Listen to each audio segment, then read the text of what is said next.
George Carlin Biography. 1937 to 2008. Actor, writer, and comedian George Carlin was known for his stand-up routines as well as TV appearances and roles in such films as 1987's Outrageous Fortune. Who was George Carlin? After dropping out of high school and enlisting in the Air Force, George Carlin began taking radio jobs, eventually, with partner Jack Burns, attracting the attention of Lenny Bruce, who helped get them appearances on The Tonight Show with Jack Paar. Carlin went on to become a popular stand-up comedian, author, and film and television actor. Early life.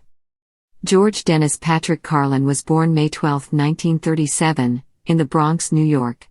Carlin and his older brother, Pat, were primarily raised by their mother in Manhattan's Morningside Heights neighborhood. Mary Carlin, a devout Irish Catholic, worked as a secretary to support her children. When George was an infant, she left Carlin's father Patrick, who was a national advertising manager for the New York Sun. Carlin attended parochial school, and much of his negative religious sentiment stems from his experience as a Roman Catholic altar boy. Carlin completed 2 years of high school before dropping out in the 9th grade. In 1954, at age 17, he enlisted in the U.S. Air Force as a radar technician and was stationed at Shreveport, Louisiana. Over the next 3 years, Carlin earned his high school equivalency and moonlighted as a disc jockey at a local radio station. He also received 3 courts-martial and numerous disciplinary punishments, according to his official website. After a general discharge in 1957, he took radio jobs in Boston and Fort Worth, Texas. Early comedy career. In 1959, Carlin teamed up with Texas newscaster Jack Burns. The pair collaborated on a morning radio show in Fort Worth before relocating to Hollywood, where they attracted the attention of the legendary Lenny Bruce. Bruce helped Burns and Carlin secure appearances on The Tonight Show with Jack Paar. Carlin would make a total of 130 appearances on The Tonight Show. Burns and Carlin eventually split up, and over the next few years Carlin continued to make numerous appearances on The Tonight Show with Johnny Carson, as well as 29 appearances on The Merv Griffin Show.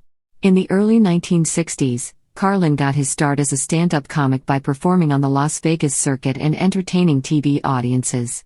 Carlin enjoyed moderate success until the mid-70s when he reinvented his image and adopted a less conventional, somewhat vulgar comedy routine.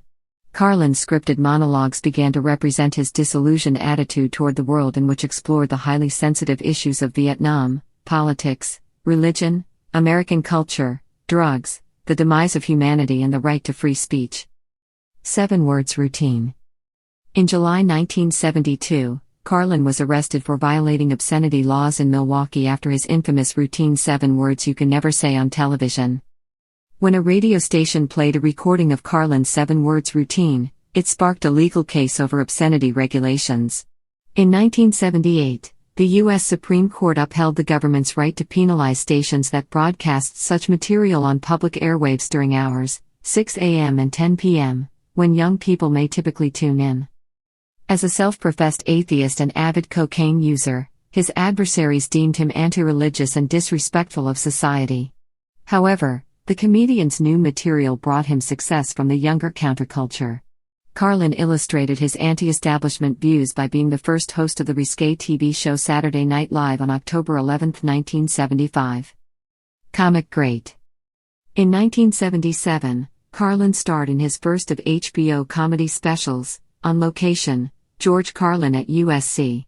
In all, he did 14 such specials, including 2008's It's Bad for Ya.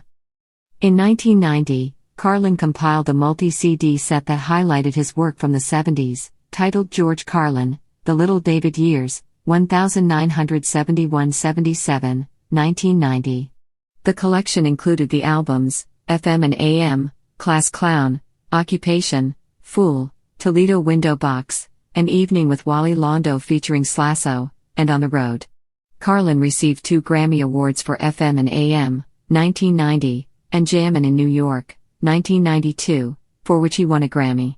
You Are All Diseased, 1999, is abundant with his trademark satire and profanity about American family life.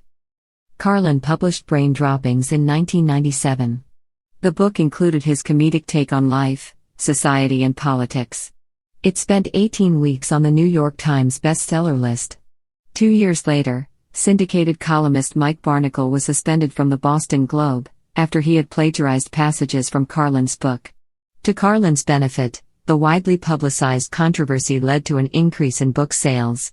Throughout his career, Carlin took on a number of comedic roles in films such as 1987's Outrageous Fortune and as Rufus, an emissary from the future, in 1990's Bill and Ted's Bogus Journey. He took a more dramatic turn in The Prince of Tides, 1991. He also was featured in Kevin Smith's film Dogma, 1999, in which he played Cardinal Glick, a fame-seeking religious figure. In 2006, he provided the voice of Fillmore, a hippie Volkswagen bus, in the animated Cars. Legacy and death. Carlin was honored with a star on the Hollywood Walk of Fame in 1987. In the 1990s, Carlin enjoyed success with series television. Starting in 1991, he provided the voice of the train conductor on PBS kid-friendly Shining Time station for 2 years and narrated Thomas the Tank Engine and Friends through 1998. He also starred as a cab driver in The George Carlin Show from 1993 to 1995. In addition to his acting, writing and recording, Carlin continued to perform about 150 dates a year on the road. In 2004, he placed second behind Richard Pryor on Comedy Central's list of top 100 comics of all time. On June 17, 2008, just 5 days before his death, it was announced that he was being awarded the 11th annual Mark Twain Prize for American Humor. Carlin's first wife, producer Brenda Hosbrook, died on May 11, 1997 of complications from liver cancer. Their 35-year marriage produced a daughter, Kelly. He is survived by his second wife of 10 years, Sally Wade.